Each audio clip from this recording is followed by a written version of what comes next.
In 1965, E.A. Johnson briefly described his idea of a touchscreen. The Plato 4 touchscreen terminal was developed and put to use at University of Illinois in 1971. Nimish Mehta developed a touch tablet that could detect multiple points of contact in 1982. Myron Kruger developed an optical system that tracks the user's hand movements so users can interact using gestures in 1983. In 1983, IBM and Bell South Telephone Company team up and develop the Simon Personal Communicator Phone, which is the first telephone with touch technology. Bob Bold developed the first multi-touch screen, which allows users to manipulate graphics with their fingers in 1984. In 1998, John Elias and Wayne Westerman developed Fingerworks, a gesture-operated keyboard similar to Apple's trackpad. In 2005, the company Jazz Mutant releases the Lemur, a music controller with a multi-touch screen interface. In 2005, the Tactipad was developed and used a camera to display hand movements while a touchpad gives tactile responses to actions. In 2007, Apple was the first to release a touchscreen smartphone with a user-friendly capability and limited multi-touch capability called the iPhone.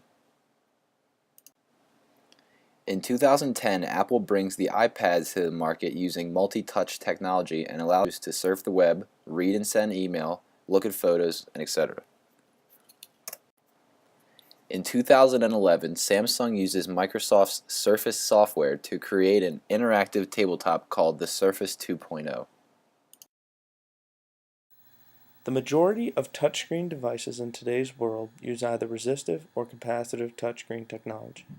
Resistive screens use the pressure from the user's finger or stylus pressing the screen to determine the location of the touch, while capacitive screens pinpoint the electrical charge of a user's finger.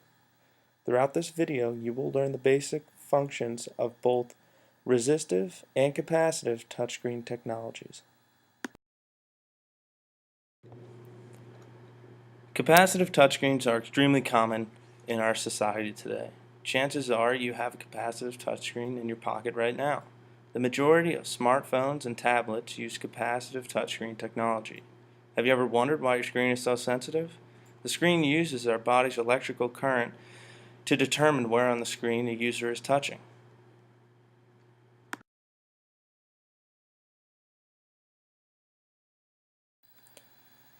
This diagram shows us an exploded view of a capacitive touchscreen. It consists of an insulator, transparent conductor, a controller, and a computer. The insulator makes up the front of the screen and will be what the user presses with his or her finger. The back of the insulator is coated with a transparent electrical conductor known as ITO, or indium tin oxide. Because humans produce an electrical charge, when we touch the surface of the screen, it disrupts the electrostatic field produced by the transparent conductor. A controller calculates the location of this disruption by making precise measurements of the electrostatic field.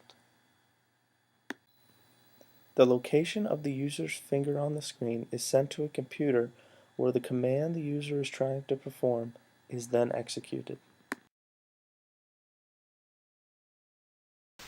Resistive touchscreens are used in businesses and for use by the public because they are more durable and cheaper to make. However, they have poor contrast compared to capacitive due to having additional reflections from the extra layer of material placed over the screen, and also they are not as sensitive.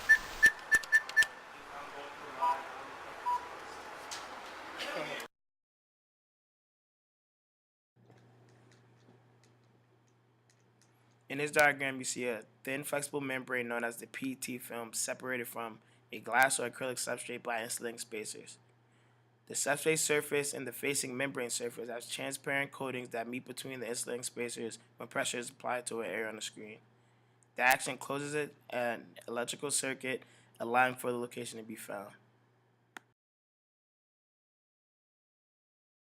The iPad is usually not used in cold climates due to the response of the screen. It needs direct contact with the skin so it can recognize the electrical charge of the finger, which making it operable. Gloves, however, block the charge, leaving the screen unresponsive. The Nintendo 3DS, on the other hand, does not need direct contact. The screen will work even with the gloves on because the screen only recognizes the pressure of the finger instead of the electrical charge.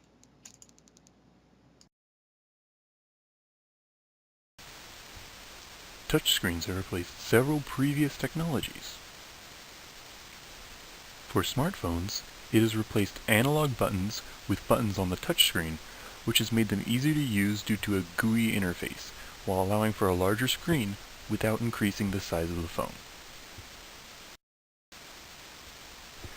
They have also removed the need of having a keyboard or mouse, allowing for things such as self-checkouts, making it easier for people to use thanks to easy-to-understand graphics and require no extra space and are more durable compared to a mouse and keyboard.